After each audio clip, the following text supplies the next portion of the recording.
একটি সুস্থ সবল জনগোষ্ঠী ব্যতীত একটা অর্থনৈতিকভাবে শক্তিশালী দেশ গঠন করা যায় না।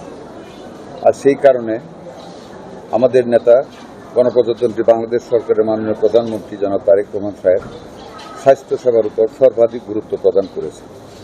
সকলের জন্য সুস্বাস্থ্য নিশ্চিত করা আমাদের লক্ষ্য।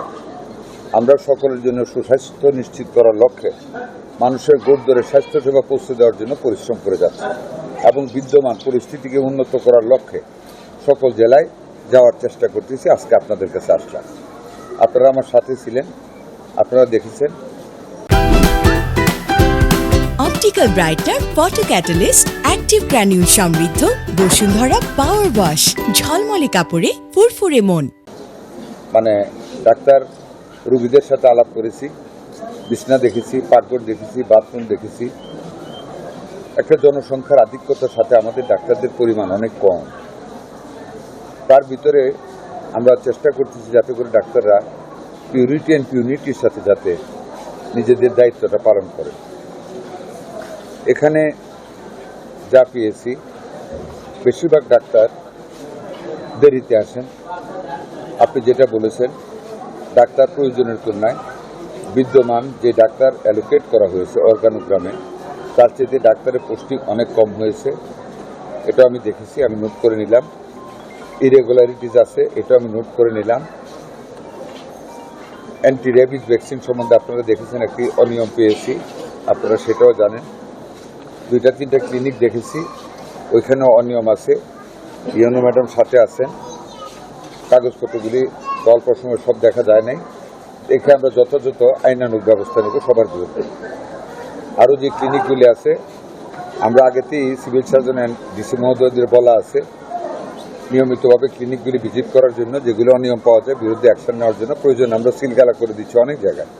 যেমন গতকাল আমি বেদরগঞ্জে গিয়েছিলাম, ওখানে আমরা 2টা ক্লিনিককে বন্ধ করে আসছি। এখানেও বন্ধ হবে। কাগজপত্রগুলো আরও দেখতে হবে, কিছু কাগজ তারা জমা দিচ্ছে। 1 মাস হয়েছে, কয়টা এক্সপায়ার হয়েছে, একটা 1 বছর হয়েছে, এগুলো খতিয়ে দেখতেছি। প্রত্যেকটা বিরুদ্ধে অ্যাকশন নেওয়া হবে। এখানে ডাক্তার দেওয়া হবে ইনশাল্লাহ। আমি গিয়ে ডাক্তারের ব্যবস্থা করব। কলেরা রোগী এখানে অনেক বেশি, স্যালাইন একটু অপ্রতুল আছে। আমি ঢাকায় যোগাযোগ করেছি, এইচপুর মহোদয়ের সামনে আগামীকাল সকালে লোক যাবেন, কলেরার স্যালাইন যা লাগে এখানে নিয়ে আসবে, আগামীকালই পেয়ে যাবে। আর anti rabies vaccine, anti snake venom সব যথেষ্ট পরিমাণ আছে, কোনো অভাব নেই এখানে। বিল্ডিংটা দেখে গেলাম, যেটুকু উন্নত করার, যেগুলি প্রস্তাব দেওয়ার, যে আপনারা দেখাইছেন লং করে আছে। আমি যে প্রকৌশল ডিপার্টমেন্টের সাথে আলাপ করবো, এগুলো ঠিক করার চেষ্টা করবো ইনশাল্লাহ। আপনারা জানেন এই বছর আমরা অনেক বাজেট পেয়েছি। আর প্রত্যেকটা জেলা সদর হাসপাতালকে, যেগুলি 50 শয্যা, আমরা 101 শয্যায় রূপান্তরিত করতে যাচ্ছি। আমরা এই হাসপাতালগুলিতে ফিজিওথেরাপির ব্যবস্থা করতেছি, একটা কর্নার হবে মেয়েদের জন্য, একটা কর্নার হবে ছেলেদের জন্য। ব্রেস্ট ফিডিং সেন্টার থাকবে এগুলিতে, এবং অত্যাধুনিক ল্যাবরেটরি মানে প্যাথোলজি স্থাপন করা হবে। এখানে আইসিইউ একটা বড় রুম আছে, কিন্তু এটা ওয়ার্ড হিসেবে ব্যবহৃত হচ্ছে। এটা আমি ঢাকা গিয়ে কী কী শর্টকামিংস আছে ইঞ্জিনিয়ারদের সাথে আলাপ করে আমি এই আইসিইউটাকে পরিপূর্ণভাবে চালানোর জন্য অতি সত্বর ব্যবস্থা গ্রহণ করবো ইনশাল্লাহ। দোয়া রাখবেন আপনারা। আপনারা মেডিকেল কলেজে এক কথা বলেছেন, মেডিকেল কলেজ করা খুব সহজ, কিন্তু শিক্ষক পাবো কোথায়? যেই কারণে আমরা একটু রেস্ট্রিক্টেড করতেছি। ইনশাল্লাহ আমরা আরও ডাক্তার নিয়োগ করব। এবার আবার ভর্তি হবে, এবার আবার বেচ বের হবে। পরবর্তীতে আমরা সিদ্ধান্ত নিব আর কোথায় মেডিকেল কলেজ দেওয়া যায়। এখন আপাতত আমরা মেডিকেল কলেজ নতুন দিচ্ছি না, তবে বিবেচনার বাইরে মানে লোকবল তো লাগবে। লোকবল প্রাপ্তি সাপেক্ষে আমরা সেই দিকে আমাদের মাননীয় প্রধানমন্ত্রী চিন্তা করবেন। ধন্যবাদ আপনাদের। এই 17টা বছর তো কোনো কাজ করে নাই ফেসিবাদ সরকার, কোনো কোড পরিবর্তন করে নাই। একটা বিল্ডিংগুলি করে টাকা খায়, কন্ট্রাক্টর সব পালাইছে, কাজ করে নাই। ডাক্তার নিয়োগ দেয় নাই, ভ্যাকসিন কালেক্ট করে নাই, স্যালাইন কালেক্ট করে নাই, অ্যান্টি রেবিস নাই, লজিস্টিক নাই, কোনো কিছুই তো করে যায় না। একটা টাকাও রেখে যায় না। গত 6টা মাস যে চালাইছি, এবার বাজেট পাওয়ার পরে আমরা কিছু কাজ শুরু করেছি ইনশাল্লাহ।